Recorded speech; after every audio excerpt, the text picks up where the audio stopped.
Time for the Privateers Cup sprint race, and aren't conditions going to be very difficult? We've just had a shower here at Mallala and the track is very wet. John Briggs starts from pole position alongside Rod Nash, Charles Ryman and Steve Reed.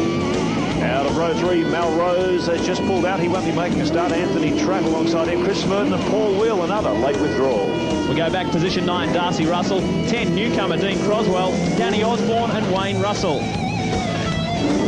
Set for a start, Privateers Cup sprint. John Briggs in the number 1 position in the Super Cheap Auto Sport. Away we go. Watch it. It's Wheel Spin City at the moment as they try and get off the line on this very wet Mallala track. Steve Reed's got away to a terrific start. Briggs obviously a ripper as Nash tries to come through on the inside of Smurton, but he gets up to 3rd. Well, Rod Nash, you can just see him creeping on the line. They're just rolling forward before that light went to green. He may get away with that one to see as this race progresses, but the field through relatively cleanly as they head down past the pits for the first time. John Briggs, a great start in the Super Cheap Auto Sport. He's got 2 or 3 car lengths as they swing up the back straight for the first time. Well, word is that he has been enjoying himself. I was talking to him this morning. He said he's absolutely wrapped with how things are going with his V8 campaign. So too are his sponsors, Super Cheap Autos. And have a look at the lead he's got already. Up the back part of the circuit, he's pulled out considerably over Steve Reed. Local driver Chris Merton is up into 3rd, and Osborne's already come up in position as well. Braking hard at the end of the back straight. Reed in 2nd position. Chris Merton in 3rd, the local. Rod Nash, he goes back a few positions. Anthony Trapp, Dean Croswell having his first drive in the Ericsson Trust Bank Commodore, normally driven by Greg Crick. Greg recovering from those injuries from that horrific crash he had at Lakeside. So he's got the youngster in the car and he's making an impressive debut. Now, if someone's revved up for this race meeting today, it's local driver Chris Smurton in the IT Services Commodore. He's 3rd. He's got the inside run. Look at this, up on the ripple strip, trying to get through on Steve Reed in the Lansvale ICI Auto Colour car. Now, Rod Nash is staying well in touch in 4th. Tell you what, these guys have got a bit of work to do, Marco, to catch up to our race leader Briggs. He's just flown away. Yeah, very quick opening lap, 1:25.80 in very slippery wet conditions. That's a good start for him. Anthony Trapp, the winner of the Winton Privateers Sprint. Just keep in mind, we've had 5 different winners already from the Privateers Sprint, so tremendous variety amongst the pack. Keep in mind, they draw their starting positions for this sprint out of a hat on Saturday afternoon. It has no championship points, but a very important run for them anyway, in front of a big crowd. It's a very necessary TV exposure for the battlers. There's Rod Nash. For the order now, Briggs, Steve Reed, Chris Merton, Nash in 4th position. Anthony Trapp, Dean Croswell, the Commodore Cup champion. He's back in 6th. Darcy Russell, Wayne Russell, Osborne, Ryman. Big field of Privateers.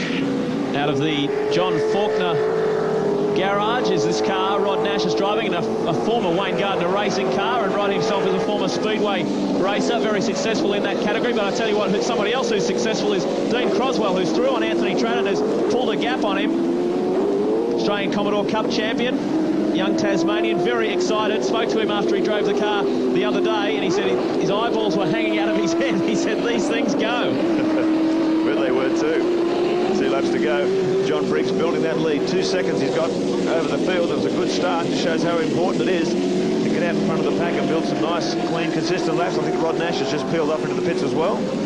So we've had Paul Wheel and Melrose early retirements, and that was a shame for Mal because he was our top place privateer overall at Winton just 3 weeks ago.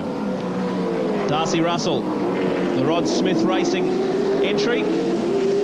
Cruising round. Now Darcy's a little further back in the field, sitting there in 7th position. He's come up 1 courtesy of Rod Nash entering the pits. The sun's starting to come out here at Mallala now. I tell you what, talk about hot and cold, wet and dry conditions. Yeah, we've quite often had changeable conditions here at Mallala, but you can see the gap closing now from our race leader John Briggs, Steve Reed in the Lansvale Dulux Auto Colour car. Just starting to close the gap a little bit under brakes, but looks like John Briggs, tremendously experienced racer, in control here, a guy who spent a lot of time in sports sedans. Had another spin further back on the field. I think it was Chris Merton getting in trouble. Yep, because Ross was running 3rd. Now he's come off onto the grass. So you can just see how slippery the conditions are, but Briggs making a good fist of it. 1 lap to go for our race leader. So here we go. We're on our way home. The Queenslander pretty happy after Queensland's win in the State of Origin Rugby League. So he's riding high this weekend, enjoying his time in V8s, and it certainly helps when you draw the number 1 position too. Well, Steve Reed now has closed the gap. He's got it down to 1.5 seconds. Just pulled half a second out of that lead that time around to see if he can make... Oh, there he goes off on the rough stuff, but he's managed to get it back on without too much damage. So he can see Steve's really trying hard. Big Bird, they call him. And he towers over you, doesn't he? 6'6", I think he is. He would have made a great basketball player if he chose not to go motor racing. These guys, this team, the Lansvale ICO Auto Colour team, are very, very successful. And in terms of overall top privateer on the day, his teammate and business partner Trevor Ashby has won that twice. So first round and also our third round, he was top place privateer on the day. So the Lansvale guys going very well this year. Look at Dean Crosswell too, V8 rookie, first time in a V8 supercar this weekend in the Trustback Ericsson car there. He's up in third position. And you can see that Darcy Russell down the inside of Tradd, very, very slippery. Track conditions here. That's interesting to me, Mark, because Anthony Tradd is one of the most aggressive drivers out there in this privateer ranks. I think he is just taking it nice and steady. Well, if John Briggs can bring this one home, that'll be his second win of the Privateers Cup this year. There he is. He's going to do it too. Brings it onto the main straight. John Briggs in the Super Cheap Autos Ford takes out the Privateers Cup sprint race at Mallala. Well done. And Steve Reed will get there for second place. He fought it hard home, but couldn't quite reach the gap. Checking the final placings on your Shell Helix race score in the Privateers Cup sprint race. John Briggs, a great win from pole position. Steve Reed fought hard in for second. A great result in his debut drive. Dean Croswell in for third. Danny Osborne back in seventh. Chris Smurden, that spin, sent him back to 10th.